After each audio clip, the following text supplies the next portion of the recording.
Here are your March Student of the Month winners. Nominated by Ms. Beardsley, we have Michaela Paz Mendoza. Mrs. Lee nominated Crystal Cancino. Mr. Larson, Emil Coronado Villalobos. Ms. Jaliar, Marco Campos Venegas. And for Mrs. Nicholas, Gary Roque Gallardo.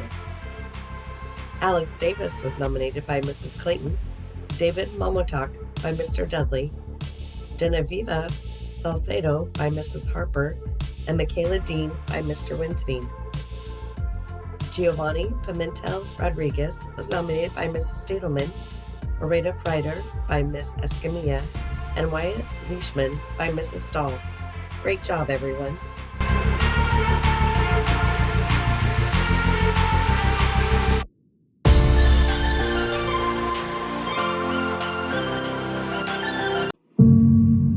This is the end. You're gonna lose everything. You won't come out of this. You're not smart enough.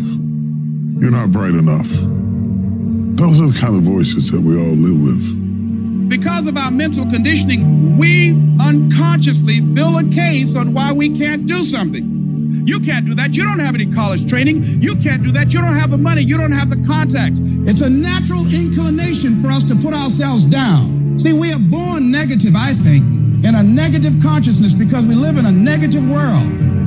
Don't let this negative world get to you. Don't let it win. Stop beating up on yourself. You do it. I know you do it. I've done it. Life is serious, and you have to be serious about taking care of your mental state. So I'm saying learn to be your own booster. Start building yourself up. Start encouraging yourself.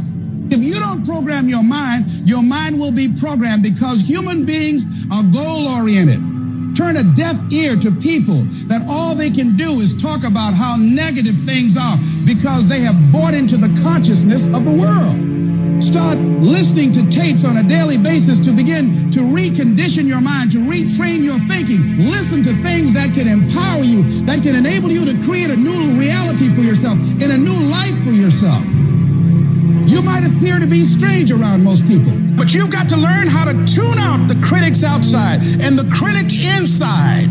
You ignore that inner voice and all of the external voices.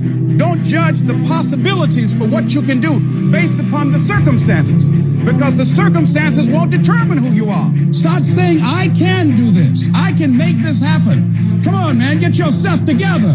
You can do this. You can handle this. This is not a big deal.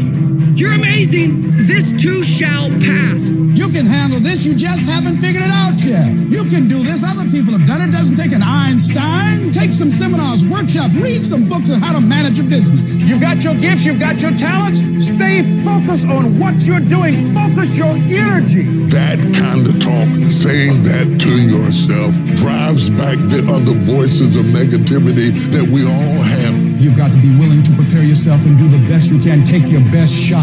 Start working and developing yourself now and prepare yourself for what it is that you want, because you expect to get it. Do you have the courage to believe in your own ideas? Do you have the courage to think something beyond where you are? Because if you can think, you can change, you can move, you can evolve, you can grow, you can become. You are one thought away from a great reformation in your life, one thought away from being a millionaire, one thought from overcoming. You are one thought away from the greatest experience you have ever had in your life. Your credit is not a problem. Your house is not a problem. Your situation is not a problem. Your thoughts are the problem. As a man thinketh in his heart, so is he. Everything starts in the thoughts you think. If you think little, you go little. If you think weak, you go weak. If you think up, you go up. One thought. Look out from where you are. What you see is what you'll be. If you see nothing, you'll be nothing. So now is the season for you to move distractions, confusion, turmoil out of the way to find a peaceful place where you can meditate and think, what am I going to do at this season of my life? What could I do with the circumstances of my life? What would you do with what you have to make it better? One thought delivers you from hopping around in the failures of your past to standing up like a man and say, I'm going to be defined by what's in front of me and not what's behind me. You will not beat me because I think myself to be strong enough to fight you back off of me.